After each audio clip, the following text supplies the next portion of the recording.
سید شفقت ایک پروفیسر ہیں پولیٹیکل سائنس کے، اور کرنٹلی یہ Lahore university of management science میں پڑھاتے ہیں، اور ان کی جو بیسک ریسرچ ہے وہ پاکستان پالیٹکس اور گورننس پہ ہے. سو فرسٹ آف آل ہم ڈسکس کریں گے دا ورڈ پرائٹورینس. تو بیسیکلی یہ پرائٹورینس جو تھے یہ رومن اسپیشل گارڈز تھے، اور یہ رومن نے بنائے تھے اپنی ایک اسپیشل سیف گارڈ کے لیے. لیکن بعد میں انہوں نے کیا کیا کہ پولیٹیکل انفلوئنس ان کا بہت زیادہ ہو گیا، اور انہوں نے جو پالیٹکس آف دا اسٹیٹ تھی اسی میں انفلوئنس کرنا شروع کر دیا. So as the name suggest یہاں پہ ہم پرائٹورینس اور پیپل ان کا ریلیشن پڑھیں گے. تو سید شفقت کہتے ہیں کہ جو ملٹری ہے اس نے ہمیشہ ایک ڈومیننٹ رول پلے کیا ہے پاکستان کی پالیٹکس میں جب سے کنٹری بنی ہے. تو ملٹری نے ریپیٹڈلی انٹروین کیا ہے، جیسے کہ مارشل لاز کے تھرو، اور یہی وجہ ہے کہ جو پاکستان کے سویلین انسٹیٹیوشنز ہیں وہ زیادہ اسٹرانگ نہیں ہو سکے. تو اور ملٹری نے ہمیشہ اپنی جو انٹرونشن ہے اس کو اس طرح جسٹیفائی کیا ہے کہ کنٹری میں اسٹیبلٹی کے لیے اور نیشنل سیکیورٹی کے لیے وہ یہ کام کر رہے ہیں. لیکن سید شفقت کہتے ہیں کہ یہ جو کلیمز ملٹری کے ہوتے ہیں یہ ان کے اپنے ہی انٹرسٹ کو انہوں نے پروٹیکٹ کرنے کے لیے اور اپنی ہی ایک جو پریویلیجڈ پوزیشن ہے سوسائٹی میں اس کو مینٹین کرنے کے لیے وہ یہ صرف ریزنز پریزنٹ کرتے ہیں. اس کے علاوہ جو ملٹری کی ڈومیننس ہے اس نے بہت زیادہ جو پولیٹیکل انسٹیٹیوشنز ہیں ان کی ڈیولپمنٹ کو انڈرمائن کیا ہے، اور سول سوسائٹی کو بہت زیادہ اسٹرانگ نہیں ہونے دیا. اسی طرح ملٹری نے political dissent, media freedom, judiciary کی انڈیپینڈنس ان سب کو انفلوئنس کیا ہے. اور اسی وجہ سے جو پولیٹیکل پارٹیز ہیں اور سول سوسائٹی ہے اس کا ایک بہت لمیٹڈ سا رول ہے ڈیسیژن میکنگ میں. لیکن ان چیلنجز کے باوجود سید شفقت کہتے ہیں کہ جو پاکستان کے لوگ ہیں ان کے اندر ایک ریزیلینس ہے، اور انہوں نے ڈیموکریسی کے لیے اور سول سپریمیسی کے لیے ہمیشہ اسٹرگل کیا ہے. تو سید شفقت کہتے ہیں کہ اب اس چیز کا یہی سلیوشن ہے کہ ہم اپنے ڈیموکریٹک انسٹیٹیوشنز کو اسٹرینتھن کریں اور ایک لیول پلینگ فیلڈ پرووائڈ کریں ساری پولیٹیکل پارٹیز کو اور سول سوسائٹی کو. اس سے کیا ہوگا کہ ہماری کلچر میں ڈیموکریٹک نارمز اور ویلیوز کا جو ایک ٹریڈیشن ہے وہ بڑھے گا. اسی چیپٹر کو کنکلیوڈ کیا ہے سید شفقت نے یہ کہتے ہوئے کہ جو ملٹری اور پاکستان کے لوگ ہیں ان کا جو ایک ریلیشن شپ ہے بہت کمپلیکس ہے، اور یہی ایک چیلنج ہے ڈیموکریسی آف پاکستان کو. تو اگر ہم اپنے ڈیموکریٹک انسٹیٹیوشنز کو اسٹرینتھن کر لیں تو ہماری جو ڈیموکریٹک ویلیوز ہیں وہ خود ہی پروموٹ ہو جائیں گے، اور ہمارا جو پاکستان ہے وہ زیادہ اسٹیبل اور پراسپیرس کنٹری کے طور پہ سامنے آئے گا. تو ہمارا جو نیکسٹ چیپٹر ہے وہ ہے آئیڈیولوجیکل ڈرفٹ، جو کہ زیاد حیدر نے لکھا ہے. زیاد حیدر بیسیکلی ایک پاکستانی امریکن لائر ہیں اور ڈپلومیٹ بھی سرو کر چکے ہیں. کرنٹلی یہ سینئر فیلو ہیں ایٹ دا بروکنگز انسٹیٹیوشن، اور ان کا جو کام ہے وہ انٹرنیشنل لا اور پالیسی پہ ہے. تو بیسیکلی یہ جو سیکشن ہے آئیڈیولوجیکل ڈرفٹ، اس میں زیاد حیدر نے ڈسکس کیا ہے role of ideology in shaping Pakistan's political landscape. تو بیسیکلی پاکستان ایک آئیڈیالوجی کی بنیاد پہ ہی بننا تھا جسے ہم ٹو نیشن تھیوری یا دو قومی نظریہ کہتے ہیں. تو زیاد حیدر یہ کہتے ہیں کہ پاکستان کا جو آئیڈیولوجیکل ڈرفٹ کا مطلب ہوتا ہے کسی چیز سے آہستہ آہستہ سلولی اوے ہوتے جانا، تھوڑا دور موو کرتے رہنا. تو پاکستان اپنے آئیڈیولوجیکل ڈرفٹ میں ہے، مطلب جو پاکستان جن فاؤنڈنگ پرنسپلز پر بنا تھا وہ ڈیموکریٹک اور سیکولر تھے، لیکن پاکستان اپنی آئیڈیالوجی سے بہت دور موو کر چکا ہے. اسی وجہ سے اس کو کرنٹ چیلنجز کا سامنا ہے. ہمارے ہاں بہت زیادہ ریلیجیس ایکسٹریمزم کا مطلب رائز ہو گیا. ملٹری کا بہت زیادہ رول ہے پالیٹکس میں، اور جو ہماری اسٹیٹ ہے وہ ہمارے جو سوشیو اکنامک انیکویلٹی ہے، کچھ لوگ بہت امیر ہیں کچھ بہت غریب ہیں، اس کو بھی ایڈریس نہیں کر پا رہی.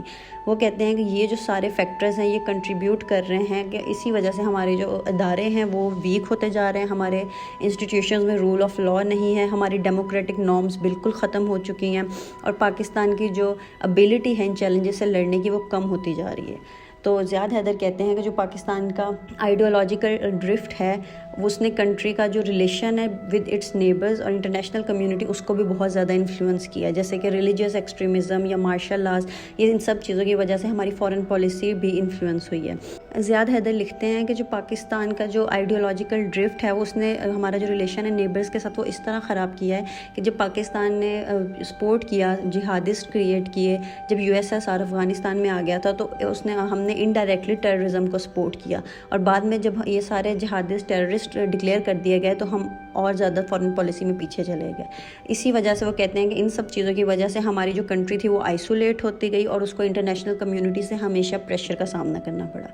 تو بیسیکلی جو زیاد حیدر کا سیکشن ہے وہ اس چیز کو ہائی لائٹ کرتا ہے کہ پاکستان کو اپنے فاؤنڈنگ پرنسپلز جو کہ ڈیموکریسی اور سیکولرزم ہے، مطلب کہ ایک سیکولر اسٹیٹ ہونا جس میں ریلیجیس ایکسٹریمزم کی کوئی جگہ نہیں ہے، اور ڈیموکریسی جس میں مارشل لاز اور ملٹری کی اتنی زیادہ انفلوئنس کی بالکل ضرورت نہیں ہے. ہمیں ان فاؤنڈنگ پرنسپلس کو دوبارہ ری اسرٹ کرنے کی ضرورت ہے، اور وہ کہتے ہیں کہ یہ سب کرنے کے لیے ہمیں کمپریہنسو ایفرٹ کرنے کی ضرورت ہے، ایسے ایفرٹس جو ہماری ان سب چیلنجز کو ایڈریس کریں. اور انہوں نے جو اس میں سولوشنز دیے ہیں، انہوں نے کہا کہ ہمیں اپنے اکنامک ڈیولپمنٹ کو پروموٹ کرنے کی بہت زیادہ ضرورت ہے، ہمیں اپنے ڈیموکریٹک انسٹیٹیوشنز کو اسٹرینتھن کرنے کی بہت ضرورت ہے، ان سے کرپشن ختم کر کے ٹرانسپیرنسی کی طرف موو کرنے کی. اور وہ کہتے ہیں کہ ہمیں ریلیجیس ایکسٹریمزم کو سب سے پہلے کاؤنٹر کرنا پڑے گا، ہمیں اپنی سوسائٹی میں ٹالرنس کو انکارپوریٹ کرنے کی بہت زیادہ ضرورت ہے.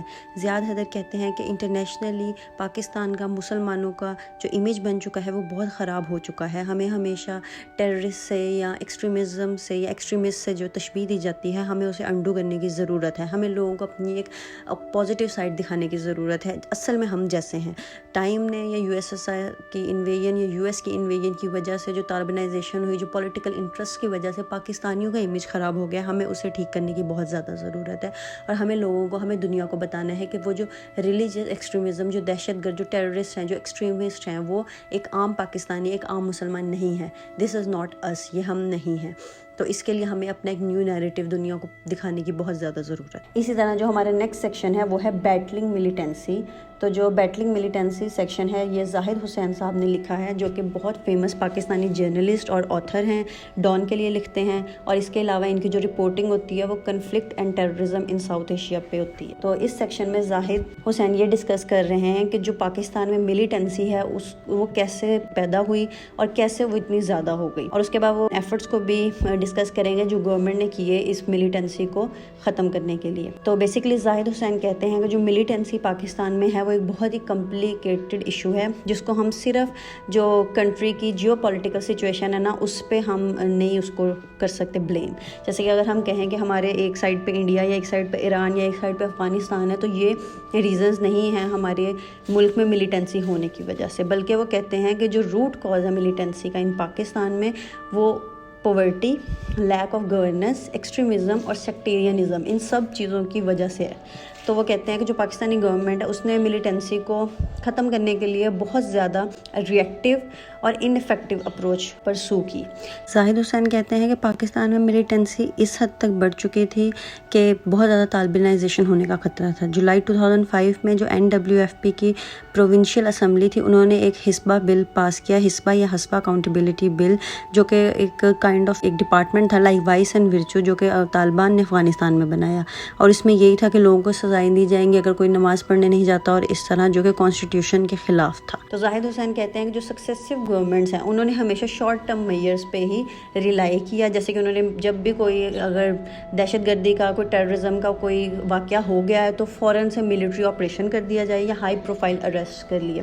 لیکن انہوں نے ان چیزوں کو، جو بیسک انڈر لائننگ ایشوز ہیں جو ملیٹنسی کو بڑھاتے ہیں، کبھی ان پہ کام کرنے کا نہیں سوچا. تو اسی شارٹ ٹرم میئرز کی وجہ سے ہمارے ملک میں آج تک ملیٹنسی ہے. اس کے علاوہ زاہد حسین نے یہ سجیسٹ کیا ہے کہ ہمیں ایک کمپریہنسو کاؤنٹر ٹیررزم اسٹریٹجی کی ضرورت ہے، اسی سے ہم ملیٹنسی کو روک سکیں گے. تو اس اسٹریٹجی کے لیے انہوں نے بتایا کہ اس کے لیے ہمیں کوآرڈینیٹیو ایفرٹ کرنا ہوگا. گورنمنٹ کرے، ملٹری، پولیس، سول سوسائٹی، یہ سب مل کے جب ایک کوآرڈینیٹڈ ایفرٹ کریں گے تو ہی ہم اپنے ملک سے ایکسٹریمزم، ٹیررزم اور ملیٹنسی کو ختم کر سکیں گے. اس کے علاوہ انہوں نے کہا کہ جو روٹ کاز آف ملیٹنسی ہے وہ پاورٹی، لیک آف ایجوکیشن اور ایکسٹریمزم ہے. تو ہمیں اپنی سوسائٹی میں ایجوکیشن کو انکارپوریٹ کرنے کی اور ٹالرنس کو انکارپوریٹ کرنے کی بہت ضرورت ہے، اور ہمیں سوشو اکنامک قدم اٹھانے کی ضرورت ہے. اس کے علاوہ وہ کہتے ہیں کہ جو گورنمنٹ ہے اس کو بہت زیادہ کام کرنے کی ضرورت ہے کہ جو ہم نے اپنے ملک میں ملیٹنٹس کو سیف ہیونس پرووائڈ کی گئی ہیں، ہم اس کو ختم کریں، اور جو ہماری ایک ایکسٹریمسٹ آئیڈیالوجی ہے ریلیجن کی بنیاد پہ، اس کو بھی ہم ختم کریں. اس کے بعد جو اس سیکشن کو کنکلیوڈ ایسے کیا گیا ہے کہ گورنمنٹ نے ابھی تک سکسیس حاصل کر لی ہے ملیٹنسی کو ختم کرنے کے لیے، لیکن زاہد حسین کہتے ہیں کہ کنٹری کو ابھی بہت زیادہ کام کرنے کی ضرورت ہے کہ ہم اس چیز سے بالکل جان چھڑا لیں. تو انہوں نے کہا ہے کہ ہمیں ایک سسٹینڈ اور کمپریہنسو اپروچ چاہیے، اور اسی سے پاکستان اپنے یہ جو چیلنجز ہیں ملیٹنسی کے، ان سے نپٹ سکے گا. اس کے علاوہ جو نیکسٹ سیکشن ہے وہ ہے ریٹولنگ انسٹیٹیوشنز، جو کہ ڈاکٹر عشرت حسین نے لکھا ہے. ڈاکٹر عشرت حسین ایک پاکستانی اکانومسٹ اور اکیڈمیشین ہیں. کرنٹلی یہ پروفیسر ہیں at the Institute of Business Administration, اور ان کا جو مینلی کام ہے وہ میکرو اکنامکس اور پبلک پالیسی پہ ہے. اور ایز یو آل نو کہ یہ گورنر آف اسٹیٹ بینک رہ چکے ہیں. تو اگر ڈاکٹر عشرت حسین کے سیکشن کو ہم ڈسکس کریں تو اس میں انہوں نے یہ بتایا ہے کہ جو پاکستان پاکستان کے انسٹیٹیوشنز ہیں وہ ویک ہیں اور ان میں بہت زیادہ ریفارمز ہونے کی ضرورت ہے. انہوں نے کہا ہے کہ جو کنٹری ہے وہ سفر کر رہی ہے کرپشن سے, پولیٹیکل انسٹیبلٹی سے, اکنامک اسٹیگنیشن سے, اور یہ سب اس وجہ سے ہیں کیونکہ ہمارے جو انسٹیٹیوشنز ہیں وہ ویک ہیں. تو ڈاکٹر حسین آرگیو کرتے ہیں کہ ہمیں اپنے اسٹرانگ انسٹیٹیوشنز بنانے کی بہت زیادہ ضرورت ہے, اسی سے اسٹیبلٹی اور ڈیولپمنٹ آئے گی. تو اس چیز کو اچیو کرنے کے لیے ڈاکٹر حسین نے ایک 3 pronged اپروچ دی ہے, جس میں وہ کہتے ہیں کہ ہمیں یہ کرنے کی ضرورت ہے کہ جو گورنمنٹ ہے سب سے پہلے وہ اپنے انسٹیٹیوشنز کو اسٹرینتھن کرے, جس میں ایگزیکیوٹیو, لیجسلیٹو اور جوڈیشیل, یہ تینوں انسٹیٹیوٹس آتے ہیں. اس کے بعد وہ کہتے ہیں کہ یہ کرنے کے لیے ہمیں ٹریننگ اور ایجوکیشن کی ضرورت ہے. ہم اپنے سول سرونٹس کو ہر لیول پہ ٹریننگ دیں, ایجوکیشن دیں. انہوں نے اپنے بہت فیمس سول سروس ریفارمز بھی دیے ہوئے ہیں. ان کی جو بک ہے اس میں انہوں نے یہ سارا سول سروس ریفارم پہ بات کی ہے. سیکنڈ جو انہوں نے اور ہمیں اپروچ دیا وہ کہتے ہیں کہ ہمیں اپنے جو پرائیویٹ سیکٹر کی گروتھ ہے اس کو پروموٹ کرنے کی ضرورت ہے. انٹرپرینیورشپ کو بہت زیادہ پروموٹ کرنے کی ضرورت ہے. انہی 2 چیزوں سے یہ ہوگا کہ ہماری جو سوسائٹی ہے وہ بزنس فرینڈلی انوائرمنٹ دے گی, اس میں ریڈ ٹیپزم ختم ہو جائے گا, اور ہم جب انسینٹیوز پرووائڈ کریں گے انوویشن کے لیے اور انویسٹمنٹ کے لیے تو اس سے ہماری کنٹری میں پھر بہت زیادہ انوویشن ہوگی اور انویسٹمنٹ بھی آئے گی. پرائیویٹ سیکٹر کی گروتھ ہوگی تو پاکستان میں جابس کریٹ ہوں گی, ریونیو جنریٹ ہوگا, ایک اسٹرانگر اکانومی بنے گی. تھرڈ اپروچ جو انہوں نے دیا وہ یہ ہے کہ پاکستان کو اپنے ریجنل اور انٹرنیشنل ریلیشنز کو امپروو کرنے کی بہت زیادہ ضرورت ہے. وہ کہتے ہیں کہ ہمیں اسٹرانگر ٹائز بنانے کی ضرورت ہے اپنی نیبرنگ کنٹریز کے ساتھ, جس میں افغانستان, چائنا, ایران, انڈیا یہ سب باتیں ہیں, اور ہمیں اپنے میوچل انٹرسٹ کو پرسو کرنے کی ضرورت ہے. اس کے علاوہ وہ کہتے ہیں کہ جو گلوبل پاورز ہیں جیسے کہ یونائٹڈ اسٹیٹس اور چائنا, ان کے ساتھ بھی ہمیں اپنے ریلیشنز کو بہتر کرنے کی ضرورت ہے, اور اس طرح کولیبریٹلی ورک کرتے ہوئے پاکستان ایک زیادہ اسٹیبل اور پراسپیرس فیوچر کی طرف موو کرے گا. تو بیسیکلی جو ڈاکٹر حسین کا سیکشن ہے اس میں وہ پاکستان کو یہ کہہ رہے ہیں کہ آپ نے ری ٹول کرنا ہے اپنے انسٹیٹیوشنز کو. ہمارے سارے انسٹیٹیوشنز ریفارمز چاہتے ہیں تو ہمیں ان کو ریفارم کرنے کی بہت زیادہ ضرورت ہے. اسٹرانگر انسٹیٹیوشن سے ہی اور پرائیویٹ سیکٹر کی گروتھ بڑھانے سے, انٹرنیشنل ریلیشنز کو بھی بہتر کرنے سے پاکستان جو ہے وہ ایک برائٹر فیوچر کی طرف موو کرے گا. تو ہمارا جو نیکسٹ سیکشن ہے وہ ہے این اکنامک کرائسس اسٹیٹ, جو کہ ڈاکٹر میکال احمد نے لکھا ہے. ڈاکٹر میکال احمد ایک پاکستانی اکانومسٹ اور کمنٹیٹر ہیں, اور انہوں نے مینلی انالیسس کیا ہے ساؤتھ ایشین اکنامک ایشوز. تو ان کا جو چیپٹر ہے اکنامک کرائسس اسٹیٹ, اس میں بیسیکلی وہ ڈسکس کرتے ہیں اکنامک چیلنجز جو کہ پاکستان نے فیس کیے ہیں. ڈاکٹر میکال احمد کہتے ہیں کہ جو پاکستان میں ایک اکنامک کرائسس اسٹیٹ ہے وہ کچھ فیکٹرز کی وجہ سے ہے, جن میں پور governance, lack of structure reforms, security challenges اور ان ایڈیکویٹ ریونیو جنریشنز, اور بہت زیادہ جو ڈپینڈنسی آن فارن ایڈ, یہ سب کچھ اس میں آتے ہیں. بیسیکلی اس چیپٹر میں جو اکنامک انڈیکیٹرز ہیں ان پہ بات کی گئی ہے, جیسے کہ ہماری لو ڈومیسٹک سیونگز, ہمارا high debt to G D P ratio, اور ہماری ہائی انفلیمیشن اور ہائی ان امپلائمنٹ. تو اس میں ڈاکٹر میکال احمد کہتے ہیں کہ جو پاکستان ہے اس کو ایک کمپریہنسو اور لانگ ٹرم اکانومک پالیسی کی ضرورت ہے. ایسی اکنامک پالیسی جو ہماری پروڈکٹیوٹی کو انکریز کرے, ہماری جو کمپٹیٹیونیس ہے ان دا انٹرنیشنل مارکیٹ اس کو انہینس کرے, اور ہماری اکانومی کو ڈائیورسیفائی کرے.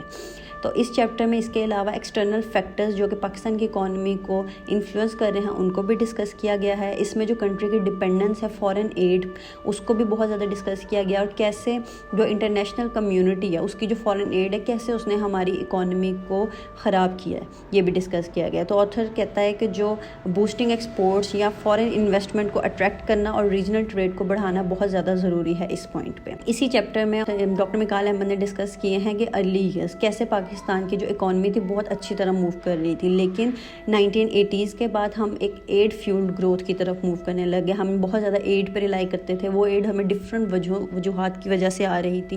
پہلے ہم USSR سے فائٹ کر رہے تھے تو ہمیں US سے کچھ ایڈ آ رہی تھی, لیکن اس کے بعد پھر مشرف ٹائم پہ ہمیں کیری لوگر بلز کے طور پہ ایڈ آ رہی تھی, لیکن اسی ایڈ فیولڈ گروتھ کی وجہ سے ہم والیٹیلٹی کی طرف موو کر گئے, مطلب کہ وہ سب کچھ والیٹائل ہو گیا, سب کچھ اڑ گیا, ختم ہو گیا. اس کے علاوہ اس چیپٹر میں ڈاکٹر میکال احمد نے شریف فار ریچنگ ریفارمز کو ڈسکس کیا ہے کہ کیسے نواز شریف کے ایرا میں کچھ ایسے ریفارمز آئے جو کہ بہت زیادہ ایمبیشیس تھے لیکن پورے نہیں ہو سکے. اس میں انہوں نے FCD کی بات کی ہے جو کہ ہے فارن کرنسی ڈپازٹس, کہ کیسے شریف ریفارمز کے ٹائم پہ پاکستان کو ایک ہیون بنا دیا گیا فار ٹیکس ایویڈرز, لیکن بعد میں اس کا کیا ہوا, بعد میں اسے ڈالرائزیشن ہوئی اور پاکستانی اکانومی خراب ہوئی. اس کے علاوہ انہوں نے ایک سیکشن ڈسکس کیا شفٹنگ سینڈز, جس میں انہوں نے مشرف رجیم کو ڈسکس کیا کہ کیسے سے US انویژن میں ہم نے US کو سپورٹ کیا افغانستان میں اور اس سے ہمیں کیری لوگر بلز ملے، لیکن ہماری جو اکانومی تھی وہ صرف ایڈ فیولڈ ہو کے رہ گئی. اس کے بعد IMF کو انہوں نے ڈسکس کیا ہے کہ کیسے IMF کے اسٹرکچر ایڈجسٹمنٹ پروگرامس ہم ہر دفعہ لے آتے ہیں لیکن اس سے ہمیں کوئی خاص فائدہ نہیں ہوتا. تو بیسیکلی اس چیپٹر میں ہمارے اکنامک چیلنجز کو ہی ڈسکس کیا گیا ہے اور کہا گیا ہے کہ ہمیں ان کو ایڈریس کرنے کی بہت زیادہ ضرورت ہے اور اس کے لیے ہمیں گورننس کو امپروو کرنے کی ضرورت ہے. ہمیں فوری چاہیے کہ ہم انویسٹمنٹ کو اٹریکٹ کریں، ہمارا پرائیویٹ سیکٹر ایسے کام کرے کہ ہمیں باہر سے انویسٹمنٹ آئے اور ہم اپنے پورے جو ہمارا پورا ایک پرپز ہے اس میں ہمیں اسٹرکچرل ریفارمس کرنے کی بہت زیادہ ضرورت ہے. اسی سے ہماری سسٹینیبل اور روبسٹ اکانومی بنے گی. اس کے بعد جو ہمارا نیکسٹ چیپٹر ہے وہ ہے بوسٹنگ کمپیٹیٹیونیس، جو کہ ڈاکٹر مدثر مظہر ملک نے لکھا ہے. یہ پاکستانی جرنلسٹ اور آتھر ہیں. یہ بیسیکلی رپورٹنگ کرتے ہیں on social and political issues of Pakistan. تو ان کا جو چیپٹر ہے بوسٹنگ کمپیٹیٹیونیس، اس میں انہوں نے ڈسکس کیا ہے کہ پاکستان کو اپنی کمپیٹیٹیونیس بڑھانے کی بہت زیادہ ضرورت ہے. اسی سے ہم اپنے اکنامک چیلنجز کو ایڈریس کر سکیں گے اور اپنی سسٹینیبل گروتھ کو اچیو کر سکیں گے.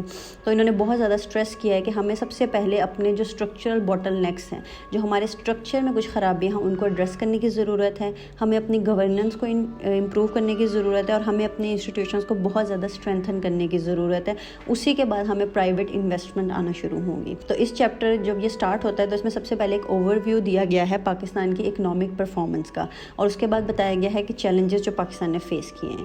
تو اگر ہم ان چیلنجز کی بات کریں تو اس میں ہمارے جو مین چیلنجز ہیں وہ یہ ہے کہ لو انویسٹمنٹ ریٹس، انرجی کا بہت زیادہ شارٹیج ہے، لوگ آ کے یہاں پہ بزنس نہیں کرتے، بہت لو پروڈکٹیوٹی، ہمارے انسٹیٹیوشنز بہت ویک ہیں، ریڈ ٹیپزم بہت زیادہ ہے، ٹیکس ریونیو بہت انسفیشینٹ ہوتا ہے.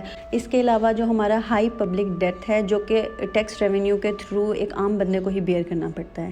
اس کے علاوہ انہوں نے سیورل ایریاز آئیڈینٹیفائی کیے ہیں جہاں پہ ہمیں ریفارمز کی بہت زیادہ ضرورت ہے.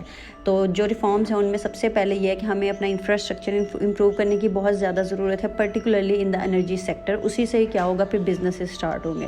اس کے علاوہ ہمارے جو ریگولیٹری پروسیجرز ہیں جس سے ہم کسی بندے کو الاؤ کرتے ہیں کہ وہ یہاں کے بزنس کرے، اس میں سے ریڈ ٹیپزم کو ختم کرنے کی اور اس کو سمپلیفائی کرنے کی بہت زیادہ ضرورت ہے. اس کے علاوہ ہماری جو بزنس انوائرمنٹ ہے اس کو بہتر کرنے کی ضرورت ہے. ہمیں اپنا ہیومن کیپٹل ڈیولپمنٹ امپروو کرنے کی ضرورت ہے. ہمیں اپنی سوسائٹی میں انوویشن کو بڑھانے کی ضرورت ہے اور انٹرپرینیورشپ کو چانسز دینے کی ضرورت ہے. اس کے علاوہ یہ کہتے ہیں کہ اگر ہم ان ریفارمز کو سچ میں ایک اسٹرانگ کمٹمنٹ کے ساتھ کریں، اگر گورنمنٹ اس چیز میں کرے تو ہم کیا ہوگا کہ ایک میننگ فل انگیجمنٹ ہوگی پرائیویٹ سیکٹر کی اور ہماری کنٹری ضرور ایک بیٹر فیوچر کی طرف موو کرے گی.